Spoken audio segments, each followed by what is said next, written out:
મેરીગો seems hospital ગર્વ અનુભવે છે કે તેને 250થી વધુ સફળ બોન મેરો ટ્રાન્સપ્લાન્ટ્સ સફળતાપૂર્વક કરી એક ઐતિહાસિક સિદ્ધિ મેળવી છે.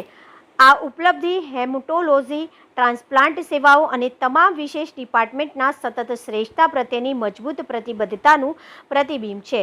લોહી સંબંધિત ગંભીર બીમારીઓ, બ્લડ કેન્સર અને બોન મેરો ટ્રાન્સપ્લાન્ટના અદ્યતન સારવારમાં મેરીગો સિમ્સ હોસ્પિટલને અગ્રણી સેન્ટર તરીકે માન્યતા પ્રાપ્ત થઈ રહી છે.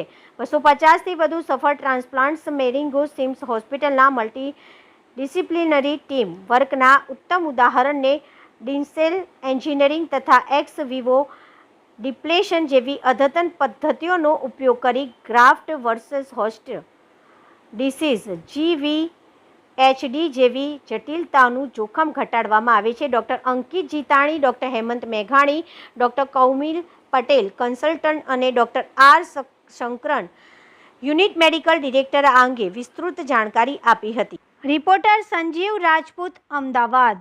ગુડ મોર્નિંગ, મારું નામ ડોક્ટર કૌમિલ પટેલ છે અને હું અહીંયા હિમેટો ઓન્કોલોજીસ્ટ અને બોન મેરો ટ્રાન્સપ્લાન્ટ સ્પેશિયાલિસ્ટ છું મેરીગો સિમ્સ હોસ્પિટલ અમદાવાદમાં. બોન મેરો ટ્રાન્સપ્લાન્ટ બહુ પ્રકારના હોય છે કે જેમાં મેઇન બે પ્રકાર છે, એક ઓટોલોગસ અને એક એલોજેનિક. અને ઓટોલોગસ એટલે જેમ નામ કહે છે કે જેમાં ડોનરની જરૂર નથી પડતી, દર્દી પોતે જ પોતાનું ડોનર હોય છે અને જે માયલોમા અને લિમ્ફોમા નામની બીમારીમાં કરવામાં આવતું હોય છે. એલોજેનિક ટ્રાન્સપ્લાન્ટમાં આપણને ડોનરની જરૂર પડતી હોય છે અને એ ડોનર દર્દીનું ભાઈ બહેન થઈ શકે, એમના માતા પિતા બની શકે, ઇવન એમના પુત્ર કે પુત્રી પણ એમના ડોનર બની શકે. અને જ્યારે આવા ડોનર અવેલેબલ ના હોય ત્યારે રજિસ્ટ્રીમાંથી પણ આપણે ડોનર માટેની તપાસ કરાવી અને ડોનરની વ્યવસ્થા કરી શકાય અને પછી બોન મેરો ટ્રાન્સપ્લાન્ટ કરી શકાતું હોય છે કે જે એલોજેનિક ટ્રાન્સપ્લાન્ટ છે. સો આ બંને પ્રકારના ટ્રાન્સપ્લાન્ટ અલગ અલગ વસ્તુઓમાં અલગ અલગ બીમારીમાં કરવામાં આવતા હોય છે. એલોજેનિક ટ્રાન્સપ્લાન્ટ મોટા ભાગે જે લ્યુકેમિયાની બીમારી છે, થેલેસેમિયાની બીમારી છે, સિકલ સેલની બીમારી છે, એના અંદર કરવામાં આવતા હોય છે.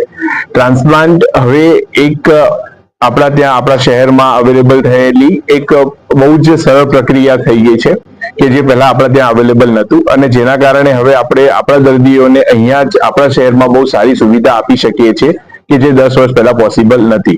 સો ટ્રાન્સપ્લાન્ટના રિઝલ્ટ ઘણા સારા હોય છે અને જેના કારણે આપણે દર્દીને नहीं थी कोई पण बीमारी थी मुक्त कर सके. नमस्ते, मैं डॉक्टर अंकित जितानी, मैं मैरिंगो सिम्स हॉस्पिटल में कंसल्टेंट हिमेटोलॉजिस्ट और बोन मैरो ट्रांसप्लांट फिजिशियन हूँ.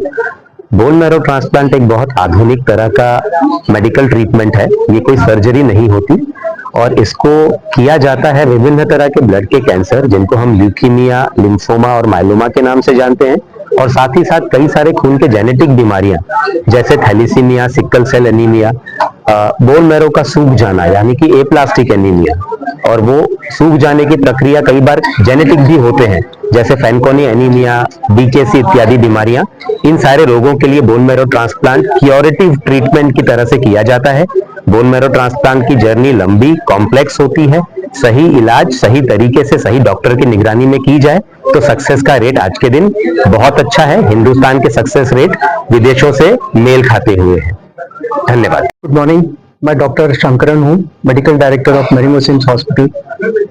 जैसा कि आप जानते हैं, बोन मैरो ट्रांसप्लांट कोई आसान प्रक्रिया नहीं है.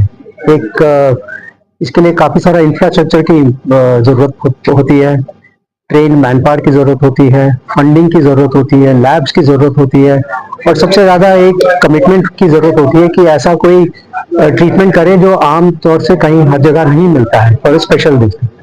जैसा कि आपको पता है कि bone marrow transplant and related जो ट्रीटमेंट है वो ब्लड डिसऑर्डर्स के लिए है.